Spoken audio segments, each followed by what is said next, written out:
I'm Grace, 22 years old, and 2 weeks ago I collapsed on stage in front of 3,000 people on the day I was supposed to give the valedictorian speech.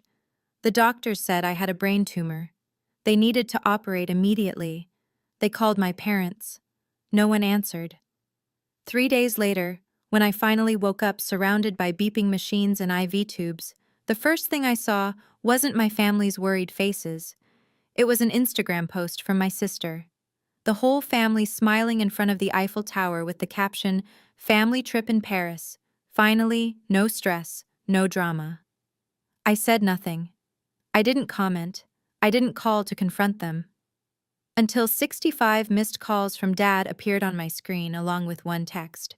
"We need you. Answer immediately." That's when I realized they weren't calling because they missed me. They were calling because they needed something else entirely. Before I continue, if you find this story worth hearing, please take a moment to like and subscribe, but only if you genuinely want to hear how this ends. And if you're watching right now, drop a comment telling me where you're from and what time it is there. Now, let me take you back 4 weeks ago, to the day everything started falling apart.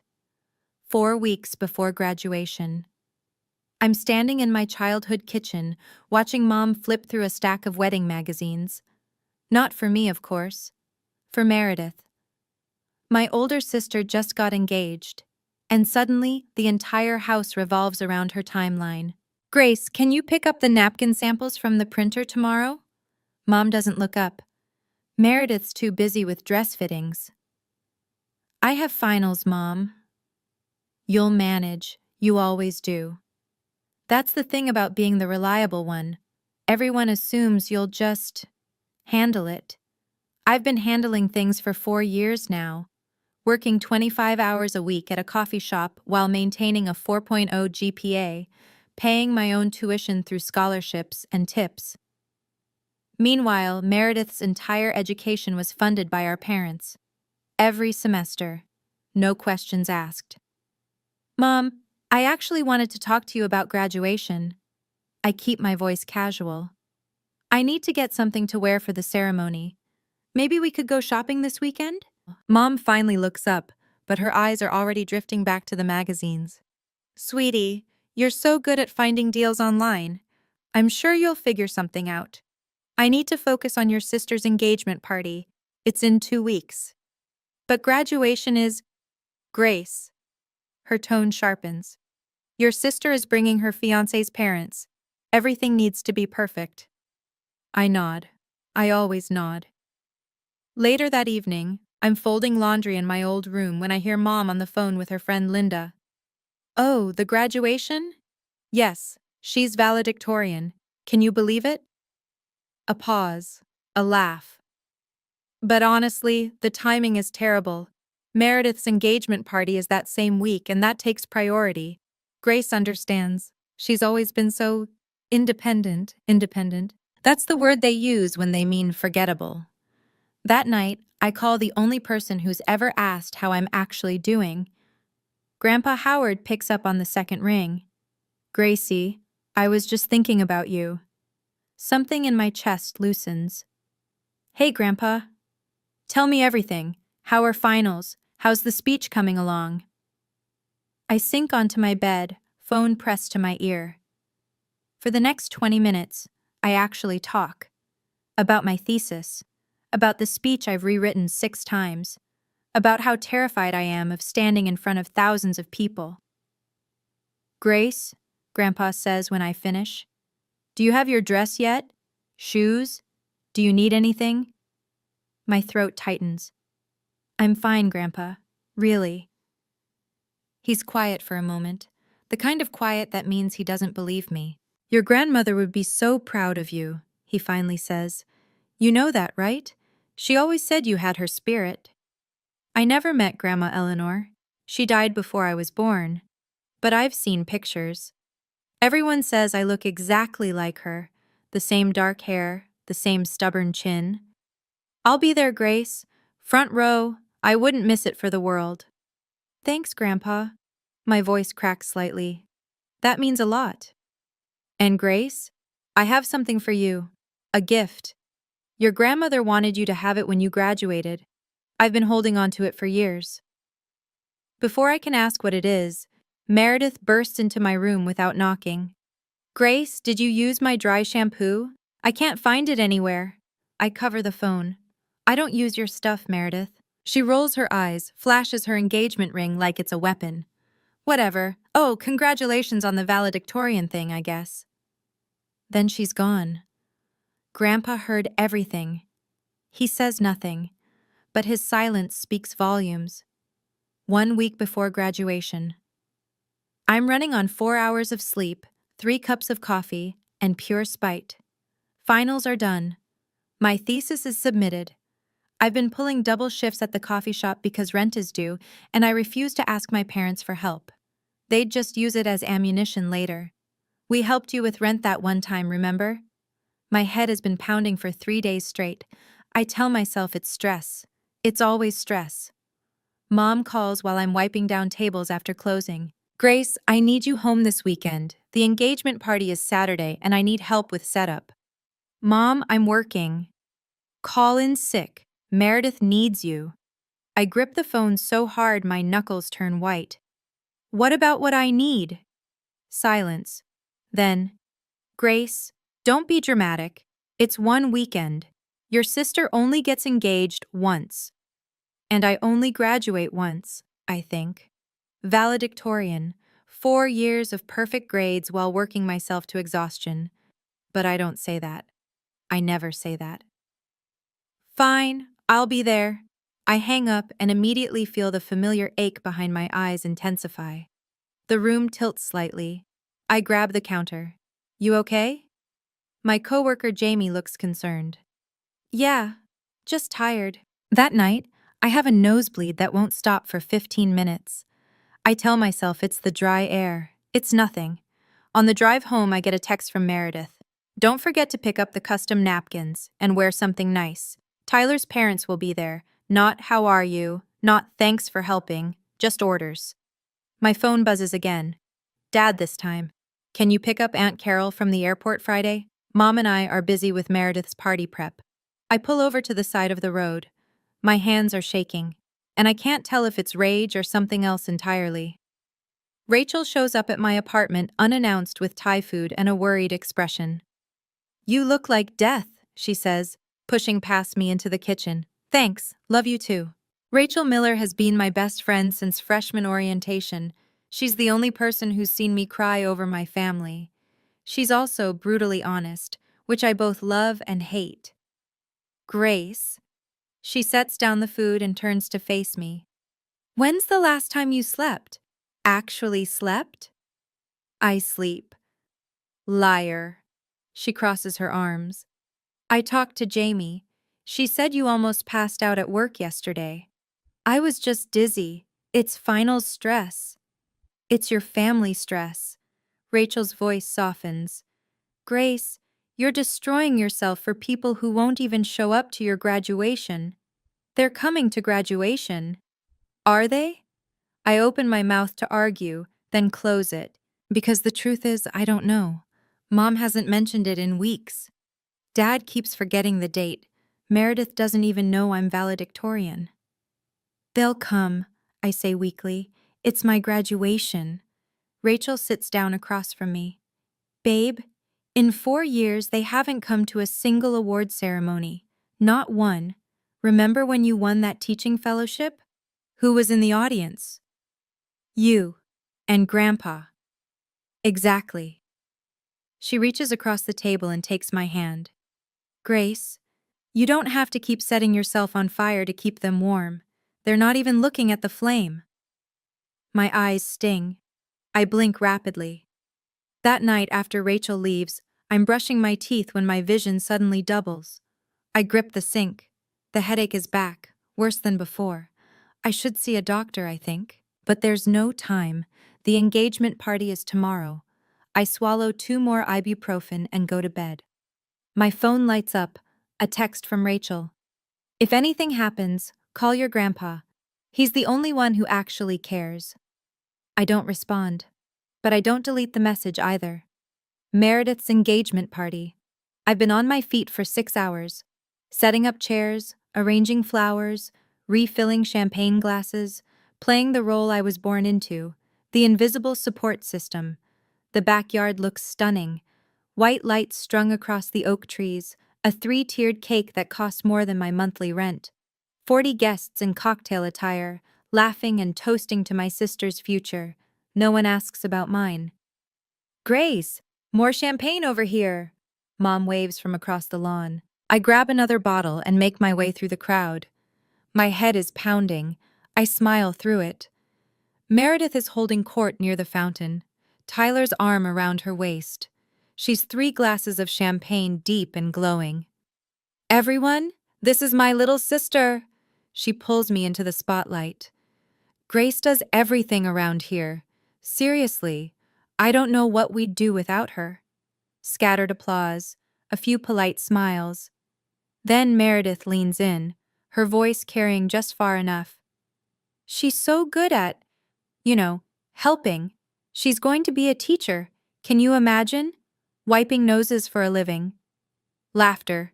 Light, dismissive laughter. I keep smiling. My face hurts. Oh, and she's graduating next week. Meredith adds like an afterthought. Veil something? What's it called again? Valedictorian, I say quietly. Right, that. Meredith waves her hand. She's always been the smart one. But smart doesn't buy Louboutins, does it? More laughter. I excuse myself to the kitchen, lean against the counter, breathe. Through the window, I notice an older man watching the scene. I recognize him, Mr. Patterson, Grandpa's former colleague. His expression is unreadable. My phone buzzes, a text from an unknown number. Your grandfather should know how your family treats you. I look up. Mr. Patterson raises his glass slightly in my direction, then turns away. My hands are trembling. But this time, I don't think it's just the humiliation. After the party, I'm alone in the kitchen, elbow deep in dishes. Everyone else is in the living room, cooing over engagement photos. Mom walks in, face flushed with wine and satisfaction. Grace, I have wonderful news. I don't turn around. What is it? We're going to Paris, the whole family. Tyler's treating us to celebrate the engagement. My hands stop moving in the soapy water. Paris? When? Next Saturday. We fly out Friday night. Friday night. Graduation is Saturday morning. Slowly, I turn around. Mom, my graduation is Saturday. She waves her hand. I know, sweetie, but the flights were already booked when we realized. Tyler got such a good deal. You're missing my graduation for a vacation. Don't say it like that. Mom frowns. It's not just a vacation. It's for your sister. I'm valedictorian, Mom. I have to give a speech. And you'll be wonderful. You don't need us there, Grace. You've always been so self-sufficient. I stare at her, waiting for her to hear herself, waiting for something to click. Nothing does. Dad agrees with this? As if summoned, Dad appears in the doorway. He can't meet my eyes. Grace, your mother and I discussed it. Meredith needs family support right now. She's going through a big life change. And graduating valedictorian isn't a big life change? You're strong. Dad's voice is tired. You don't need us the way your sister does. The room tilts. I grab the counter. Grace? Mom's voice sounds far away. You look pale. I'm fine. I'm not fine. My vision is blurring at the edges. The headache is screaming now, a sharp pressure behind my left eye. I need to go, I manage. Early shift tomorrow.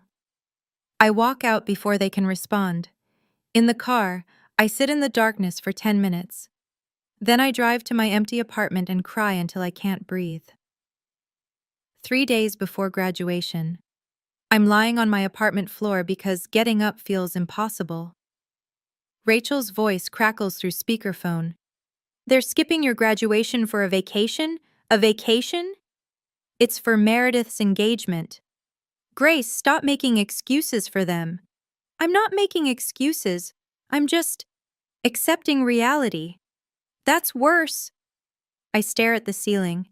There's a water stain shaped like a broken heart. Fitting. 4 years, Rachel continues. 4 years you worked yourself half to death, and they can't postpone one trip? Apparently not. She goes quiet, then softer. How are you feeling? Physically, I mean. You sounded weird on the phone yesterday. I'm fine. Grace. Really, just tired. That night, I wake up at 3 a.m. with the worst headache of my life. The pain is so intense I actually whimper. I stumble to the bathroom. Blood. My nose is bleeding again. Heavy this time. It won't stop. I sit on the cold tile floor, head tilted back, waiting. 15 minutes. 20. Finally, it slows. I look at myself in the mirror. Dark circles. Hollow cheeks. When did I start looking like a ghost? I should see a doctor. But graduation is in 3 days, and I have a speech to memorize. I text Rachel. I'm fine, going back to sleep. Then I open my photos. Scroll until I find one of Grandpa and me from last Christmas. He's the only one looking at the camera, the only one standing next to me. I think about what Rachel said.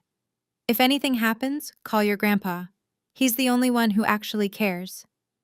I save his number as my second emergency contact, just in case. Then I swallow more ibuprofen and tell myself 3 more days. I can survive 3 more days. If you've ever felt invisible to the people who were supposed to love you most, if you've ever been the one everyone relies on but no one actually sees, comment invisible below. I see you. I was you. And if you want to know what happened at my graduation, what really happened when I stepped onto that stage, stay with me. Because the next part, I'll never forget it as long as I live. One day before graduation, Grandpa Howard calls while I'm practicing my speech for the 100th time. Grace, are you ready for tomorrow? As ready as I'll ever be. I set down my index cards. Are you sure you can make it? I know the drive is long. Wild horses couldn't keep me away.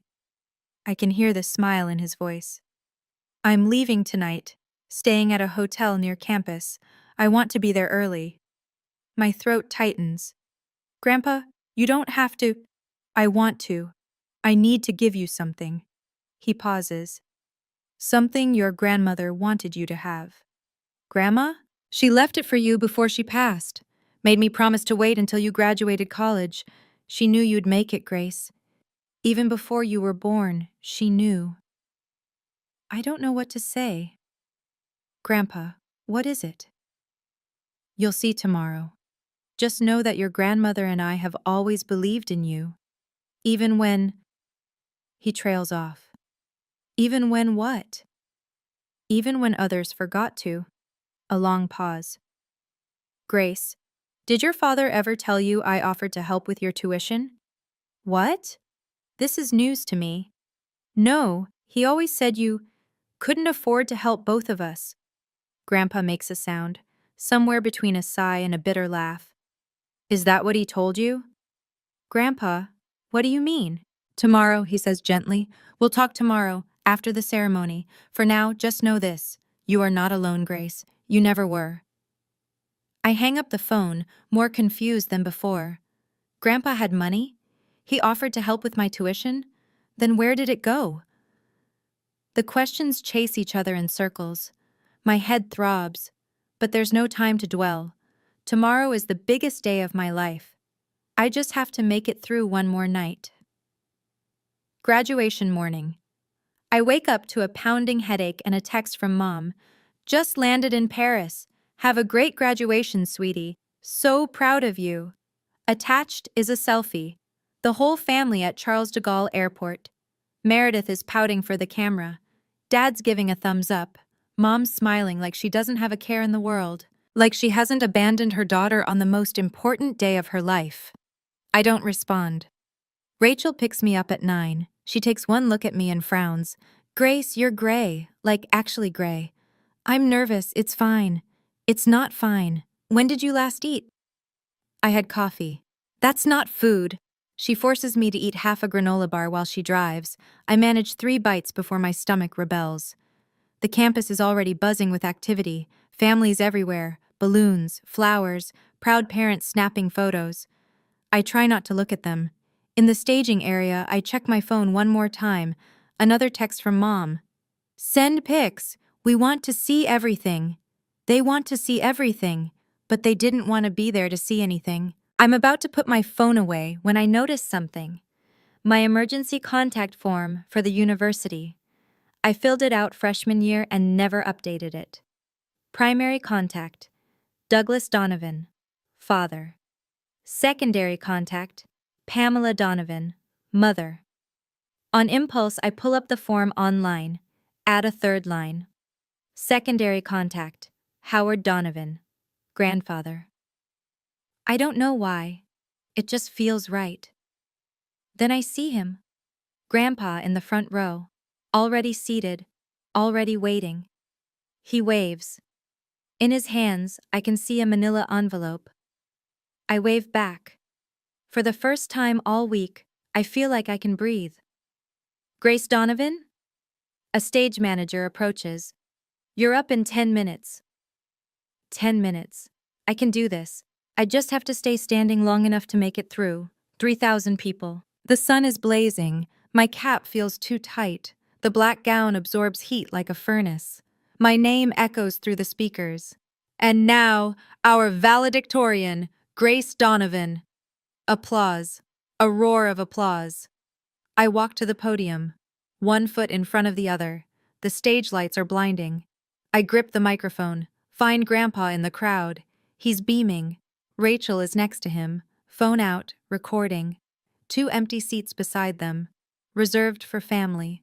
No one claimed them. I clear my throat. Thank you all for being here. Today, I stand before you not just because of grades or test scores, but because of the people who believed in me. The words are there. I've practiced them 1,000 times. But something is wrong. The stage tilts. My vision narrows, tunneling to a single point. The microphone slips. I hear my own voice, distant, strange. Believed in me when I couldn't. Pain explodes behind my eyes, white hot, blinding. The world spins. I see Grandpa's face, confusion turning to horror. I see Rachel standing up. I see the 2 empty seats. And then I see nothing. My body hits the stage floor with a sound I'll never forget, screaming. Somewhere far away, people are screaming. Call 911. Get a doctor. Someone call her family. Hands on my face, Rachel's voice shaking. Grace, Grace, can you hear me? Grandpa's weathered hand gripping mine. I'm here, sweetheart. I'm here. I try to speak, try to tell them I'm okay, but the darkness is swallowing me whole. The last thing I hear before everything goes black is a stranger's voice, urgent and panicked. We're calling her parents now. Does anyone have their number? They won't answer, I think. Then I'm gone. This part of the story I didn't witness myself. Rachel told me later, when I could finally bear to hear it. The ambulance took 14 minutes. I was unconscious the entire time. At the hospital, doctors moved fast. CT scan, then MRI. Their faces got grimmer with each result. Brain tumor, the neurosurgeon told Rachel and Grandpa in the waiting room. Pressing on her frontal lobe, we need to operate immediately. Operate? Rachel's voice cracked. Right now? Within the hour. We need family consent. Rachel pulled out my phone, found my parents' number. First call, straight to voicemail. Second call, straight to voicemail. Third call, voicemail. Please, Rachel begged into the phone. Grace is in the hospital. It's an emergency. Call us back. Nothing. Grandpa tried next, called his son directly. Douglas picked up on the 5th ring. Dad, we're at the airport about to board. Grace collapsed at graduation. She has a brain tumor. She's in surgery in 40 minutes. Silence on the other end. Then Douglas's voice, strangely calm. Dad, we're about to take off. Can you handle things? We'll call when we land. Rachel told me Grandpa's face turned to stone. Your daughter is about to have emergency brain surgery, he said slowly. And you're asking me to handle it? Dad, the flight is 12 hours. By the time we get back, she'll be out of surgery anyway. There's nothing we can do from here. A long pause. Douglas, I want you to hear this clearly. If you get on that plane, don't bother calling me again. But Douglas did get on that plane. They all did. Grandpa signed the consent forms as my emergency contact. And when they wheeled me into surgery, I had two people waiting, my grandfather and my best friend. My family was 30,000 feet in the air, choosing Paris over me. I wake up 3 days later. The first thing I see is white. White ceiling, white walls, white sheets. The second thing I see is Grandpa, asleep in a chair next to my bed, still wearing the suit from graduation. The third thing I see is Rachel, curled up on a cot in the corner, dark circles under her eyes. I try to speak. My throat feels like sandpaper. Rachel stirs, opens her eyes, sees me. Grace. She's at my bedside in seconds, tears streaming. Oh my God! Grace! Grandpa wakes, his face crumbles with relief. My girl, he whispers.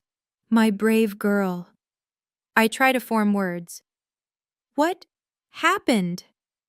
Rachel and Grandpa exchange a look, the kind of look that tells me something is very wrong. You had a brain tumor, Rachel says carefully.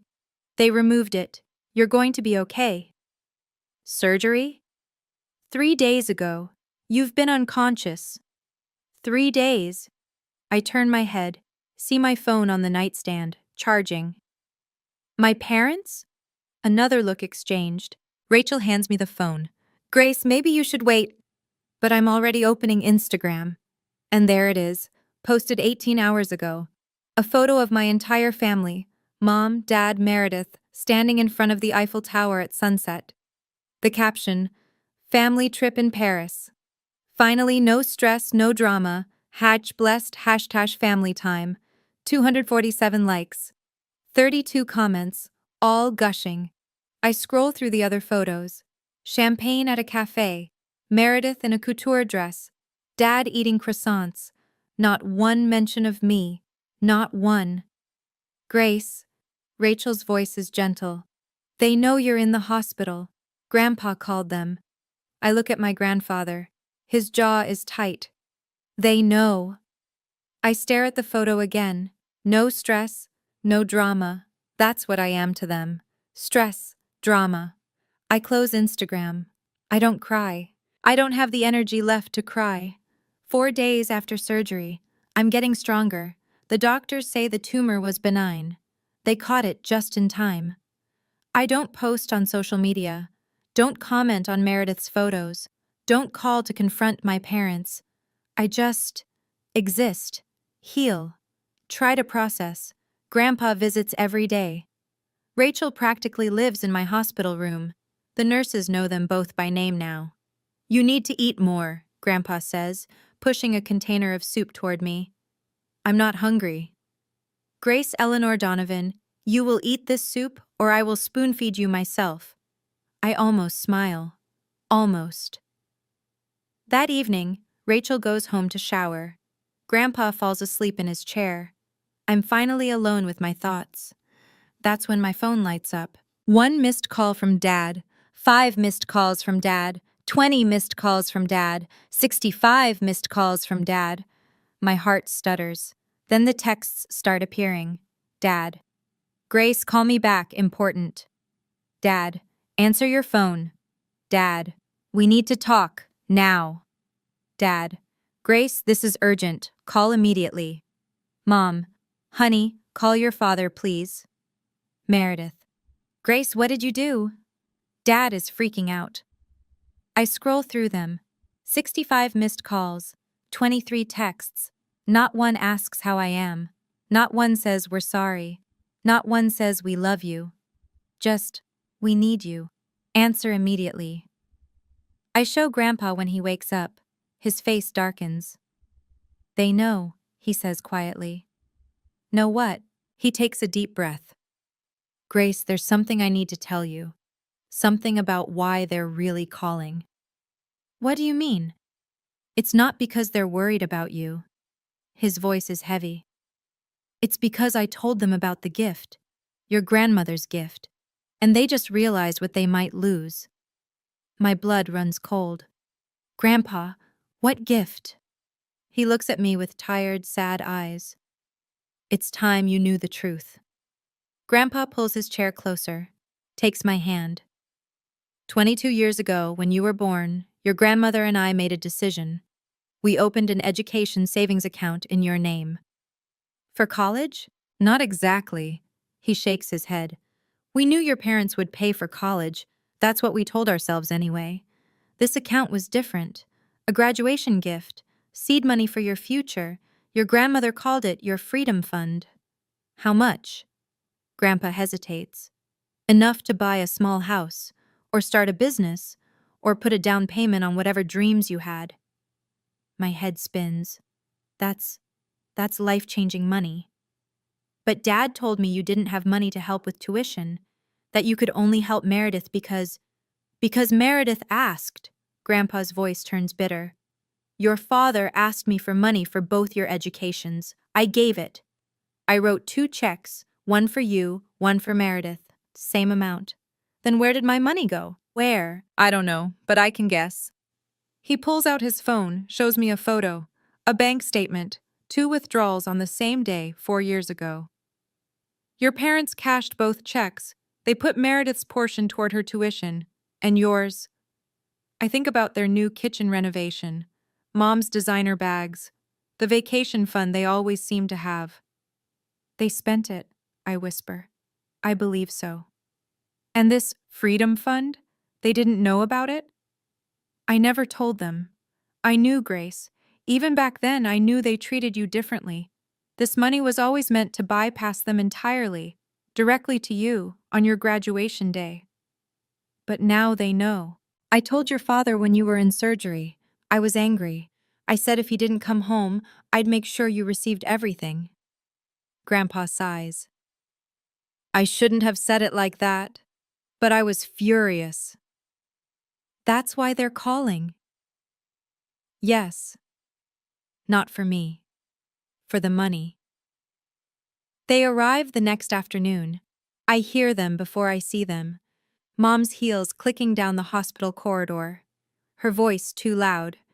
Which room? Donovan? Grace Donovan? Rachel stands up from her chair. I should go. Stay, please. She nods, takes a position by the window. The door bursts open. Mom sweeps in first, face arranged in perfect maternal concern. Grace, baby, we came as fast as we could. She leans down to hug me. I don't hug back. You came as fast as you could, I repeat slowly. 5 days after I nearly died. The flights were fully booked. Instagram says you posted from the Louvre yesterday. Mom's face flickers. We were trying to make the best of a difficult situation. Dad enters behind her. He looks tired. He can't meet my eyes. Then Meredith, shopping bags in hand, actually carrying shopping bags into a hospital room. Hey, Grace. She doesn't approach the bed. You look better than I expected. Rachel makes a sound in the corner. I don't look at her, but I can feel her rage from across the room. Meredith, I say calmly, I had brain surgery. I know. That's so crazy, right? She sets down her bags. Anyway, we cut the trip short, so you're welcome. The room falls silent. Then Mom clears her throat. Grace, sweetheart, we should talk. As a family. She looks pointedly at Rachel. Privately. Rachel stays. Grace. Rachel was here when I woke up. Rachel held my hand before surgery. Rachel stays. Mom's lips thin. But before she can argue, the door opens again. Grandpa Howard. The temperature drops 10 degrees. Dad stiffens. Dad! Douglas! Grandpa's voice is ice. Pamela? Meredith. He walks to my bedside, takes my hand. I see you finally found time in your schedule. Mom starts to speak. Grandpa cuts her off. Don't. Just don't. If your family has ever come running back, not because they missed you, but because they needed something from you, Drop "they" came back in the comments. I know that feeling. I know how it hollows you out. But here's the thing. What happened next in that hospital room? It changed everything. I'd been waiting my whole life to say what I was about to say. So hold on. Because this is where it gets real. Dad tries first. Dad, can we talk about this rationally? Rationally? Grandpa's voice is quiet, which is somehow worse than yelling. Your daughter collapsed on stage. She had a brain tumor. The hospital called you 47 times. We were on a plane. You weren't on a plane. You were at the gate. I talked to you, Douglas. You chose to board anyway. Mom steps forward. Howard, this is a family matter. Grace is family. She's my family. And for 22 years, I've watched you treat her like she doesn't exist. That's not true. Mom's composure cracks. We love Grace. You love what Grace does for you. There's a difference. Grandpa turns to Dad. Tell me, Douglas, when's Grace's birthday? Dad blinks. March. No. April. October 15th, I say quietly. It's October 15th, Dad. He has the decency to look ashamed. Grandpa continues. What's her favorite book? Her best friend's name? What job did she just accept after graduation? Silence. Rachel's jaw is tight. She knows all these things. She's known them for 4 years. Meredith rolls her eyes. Grandpa, this is ridiculous. We didn't fly all the way back to play 20 questions. No, Grandpa says. You flew back because you heard about the money. The word lands like a bomb. Mom's face goes pale. We came because Grace was sick. You came because I told Douglas that Grace would receive her inheritance directly, without you as intermediaries. Grandpa's eyes are hard. Suddenly, after 4 years of ignoring her, you're concerned about her welfare? That inheritance belongs to the family. That inheritance belongs to Grace. Grandpa's voice rises for the first time. Her grandmother left it for her, not for Meredith's destination wedding, not for your kitchen remodel. Mom opens her mouth, closes it. I watch the calculations happen behind her eyes, and something in me goes cold. You want to know the truth, Howard? Mom's voice shifts, something raw breaking through. Fine. You want truth? Dad reaches for her arm. Pam. She shakes him off. No, he wants to make me the villain? Let's have it out. She turns to me. Her eyes are wet, but not with guilt, with something older, something wounded. You want to know why I've always kept my distance from you, Grace? Because every time I look at you, I see her. Who?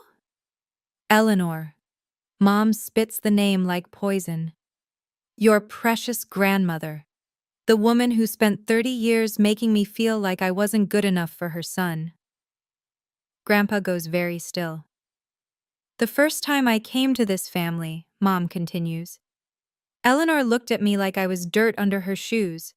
26 years of snide comments. 26 years of Douglas, are you sure about this one? 26 years of never being enough. I can't speak. And then she died, and I thought, finally I can be accepted. Mom laughs bitterly. But then you were born, Grace, and you looked exactly like her. Same eyes, same stubborn chin, same everything. That's not Grace's fault, Rachel says sharply. I know that, Mom screams, then quieter. I know that, but every time I looked at her, I saw Eleanor judging me. I couldn't. She breaks off, covers her face. I should feel sympathy. Part of me does, but another part of me thinks, I was a baby. I was a child. I spent 22 years wondering why my mother couldn't love me. And the answer is, because I have my grandmother's face. A woman I never even met. Mom, I say slowly, I'm not Grandma Eleanor. I know. Do you? Because I've spent my whole life paying for something I didn't do. She doesn't answer. That tells me everything. I push myself up against the pillows. My body is weak, but my voice is steady. Mom, I say. I understand now. You had a painful relationship with Grandma. You felt judged. That hurt you. Hope flickers in her eyes. But that is not my fault. The hope dims. For 22 years, I've done everything right. Perfect grades, no trouble. I worked 3 jobs so you wouldn't have to pay for my education. I showed up to every family event. I helped with every party, every holiday, every crisis. Grace, I'm not finished. My voice doesn't waver. I did all of that because I thought if I tried hard enough, you would finally see me. Finally love me the way you love Meredith. Meredith shifts uncomfortably. But I was wrong, because you were never going to see me. You were always going to see her. I turn to Dad. And you. You watched this happen for 22 years and said nothing. He flinches. Grace, I didn't know how to How to what? Stand up for your daughter? Ask your wife why she flinches when I enter a room? It's complicated. It's really not. I shake my head. You chose the path of least resistance, and the path of least resistance meant sacrificing me. Grandpa squeezes my hand. I look at each of them in turn, Mom crying quietly, Dad staring at the floor, Meredith, arms crossed, defensive. I don't hate you, I say, any of you, but I also can't keep pretending this is normal. I can't keep being the invisible one. What do you want? Dad asks quietly. I take a breath. I want you to see me as a person, not as a ghost, not as a burden, not as someone who exists to make your lives easier. And if we can't? I meet his eyes. Then I'll mourn the family I wished I had, and I'll build a new one. The room is silent. I turn to Grandpa. I want to talk about Grandma's gift. He nods, pulls the manila envelope from his jacket, the same envelope he brought to graduation. This is yours, he says. Your grandmother set it aside 25 years ago. It's been growing interest ever since. I take the envelope. Don't open it. I know what you're thinking, I say to my parents. You're wondering if I'll share it, if I'll bail out Meredith's wedding or pay for your next renovation. Mom starts to speak, stops. I'm not going to do that. Grace! Meredith finally breaks her silence. That's so selfish. Grandma wanted me to have it, not you, me. But we're family. Family. I almost laugh. You're using that word now? After you posted Instagram photos from Paris while I was in brain surgery? Meredith's face reddens. I didn't know it was that serious. Because you didn't ask. She falls silent. I look at Mom. I'm not taking this money to hurt you. I'm taking it because it's mine. Because Grandma wanted me to have options, to not depend on people who see me as an afterthought. What about us? Dad asks. Are we just supposed to lose you? You already lost me. My voice softens, just slightly. Years ago, when you stopped showing up, when you stopped asking how I was, when you let me become invisible. I take a breath, but I'm not shutting the door completely. If you want to be in my life, really in my life, you have to earn it. You have to see me as Grace, not as Eleanor's ghost, not as Meredith's backup, just me. And if we try? Mom's voice is small. Then we can start over, slowly, with boundaries. What kind of boundaries? I look her in the eye. I'll let you know when I'm ready. Meredith moves first. She grabs her shopping bags, face tight with anger. This is insane. You're choosing to tear this family apart over money. This isn't about money, Meredith. Really? Because it sounds like I nearly died. You went shopping. She freezes. I'm not saying that to make you feel guilty. I'm saying it because you need to hear it. You need to understand what it felt like to wake up in a hospital bed and see your family posing in front of the Eiffel Tower. Her lower lip trembles. For a moment, I see something crack behind her eyes. Then she walks out. The door clicks shut behind her. Mom is crying now. Real tears. The kind that can't be faked. I'm sorry, she whispers. I'm so sorry, Grace. I know. I was wrong. I was so wrong. I know, Mom. But I don't know how to fix it. Neither do I, not yet. I pause. But if you really want to try, you have to get help. Talk to someone, a therapist. Work through whatever Eleanor made you feel, so you stop projecting it onto me. She nods, wipes her eyes, leaves without another word. Now it's just me, Dad, Grandpa, and Rachel. Dad sits down heavily in the chair beside my bed. Grace, he says quietly, I failed you. Yes. I should have protected you. Yes. I told myself you were strong, that you didn't need me, but that was just an excuse. It was. He looks at me. For the first time, maybe ever, really looks at me. I can't undo 22 years, but can I try to do better? I study his face, the genuine remorse there. Call me next week, I say finally. Ask me how I'm doing, and actually listen to the answer. He nods, stands, squeezes my hand once. I will. Then he's gone too. 2 weeks later. I'm discharged from the hospital with a clean bill of health. The tumor is gone. The doctors call it a miracle. I call it a second chance.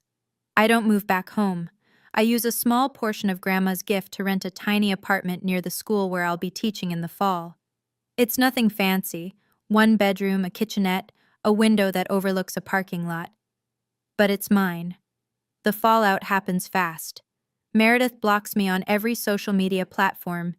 Her new bio reads, "Some people don't appreciate family." I screenshot it, send it to Rachel. Rachel sends back a string of middle finger emojis. 2 days later, I get a call from Rachel. She sounds gleeful. You're not going to believe this. What? Tyler, Meredith's fiancé, he heard the whole story. From his mother, who heard it from the hospital grapevine. Rachel is practically bouncing. He's reconsidering the engagement. I don't feel triumphant, just tired. That's not what I wanted. I know, but still. A week after that, I see on Facebook that the engagement party photos have been deleted. Then the engagement announcement itself. Mom texts me, Meredith is devastated. I hope you're happy. I stare at the message for a long time. Then I type back, I'm not happy about her pain, but I'm not responsible for it either. She doesn't respond. Dad, to his credit, does call.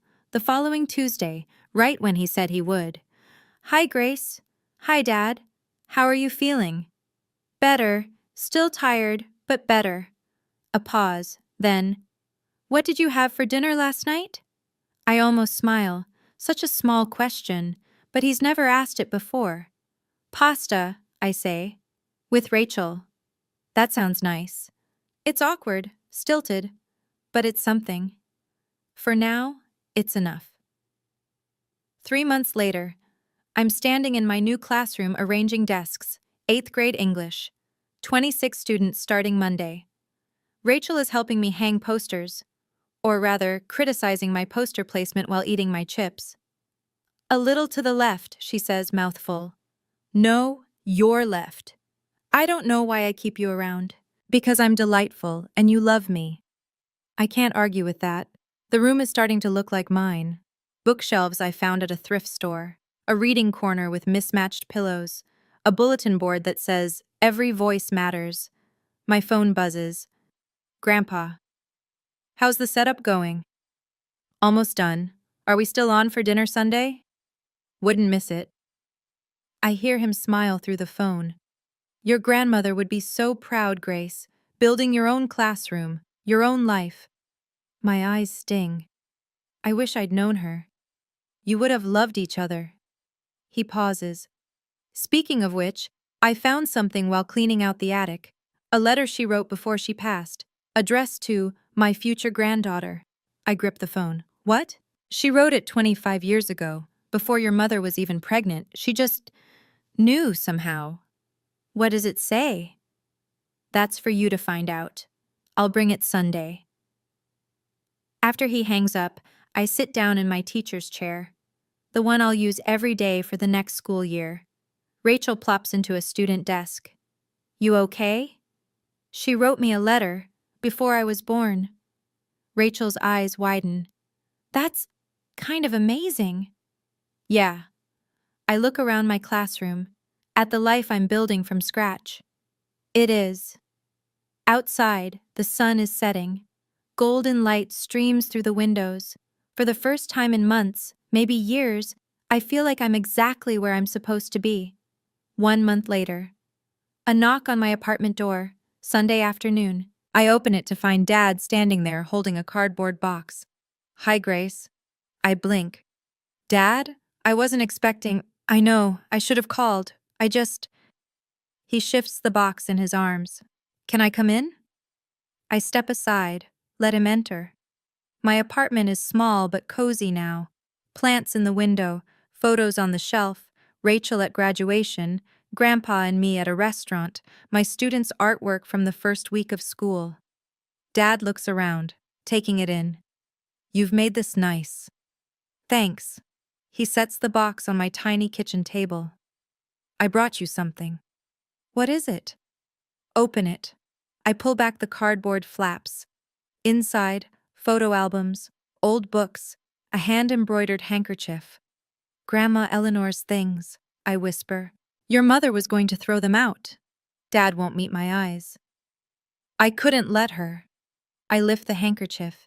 Delicate flowers stitched along the edges, the initials ED in the corner. Dad.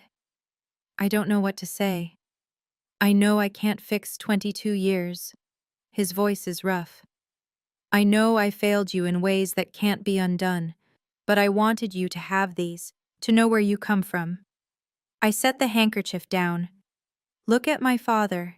He looks older than I remember, tired, uncertain. I'm not asking for forgiveness, he says quietly. I'm just asking for a chance to be better. I think about all the years of silence, all the missed birthdays and empty seats, but I also think about those Tuesday phone calls, awkward and stilted but consistent every single week. Okay, I say finally. Okay? Okay, you can try. I pause. But Dad, trying means showing up, not just when it's convenient. He nods, swallows hard. I understand. Do you want coffee? He almost smiles. I'd like that. 6 months after graduation. I'm sitting at my desk after the last bell. The classroom is quiet now. 26 chairs, 26 stories, 26 kids who will come back tomorrow expecting me to teach them how to find their voices. A knock on my door. Ms. Donovan?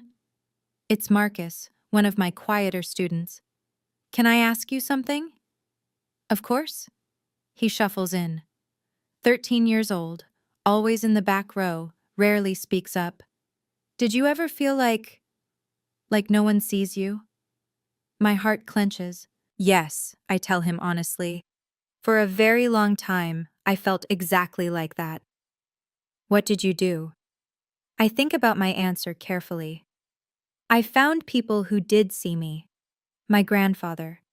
My best friend. And eventually, I tap my chest. I learned to see myself. That's it? That's a lot harder than it sounds. I smile.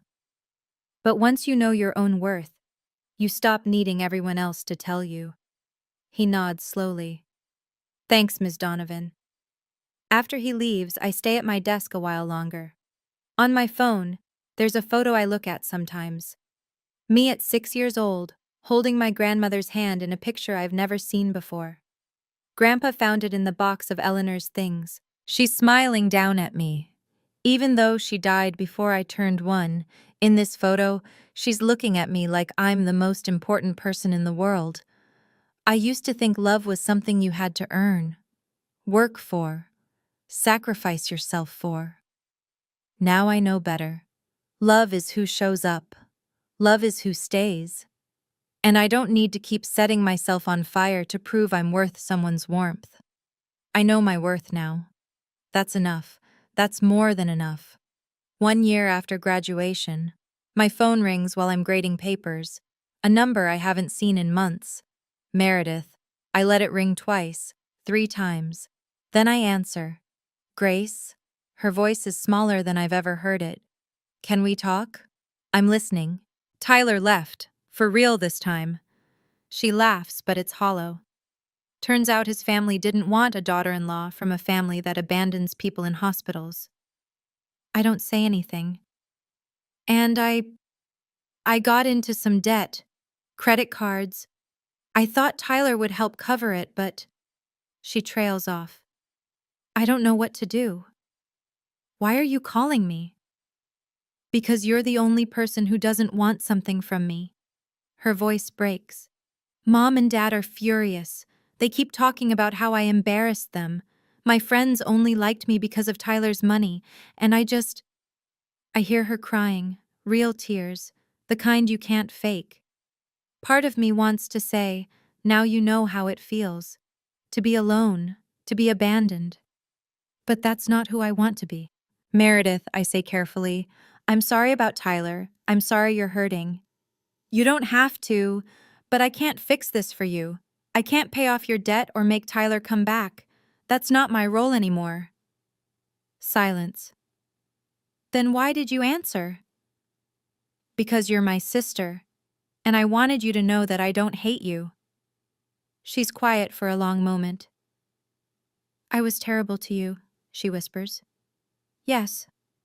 I don't know why, I never had to try.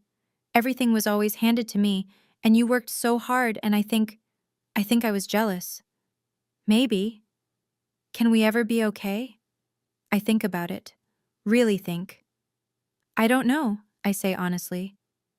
But if you're willing to do the work, I'm willing to try. Really? Really. But Meredith, you have to actually change, not just say you will. I know. I hope so. 2 years after graduation. I'm sitting in a crowded auditorium, waiting for Grandpa Howard to take the stage.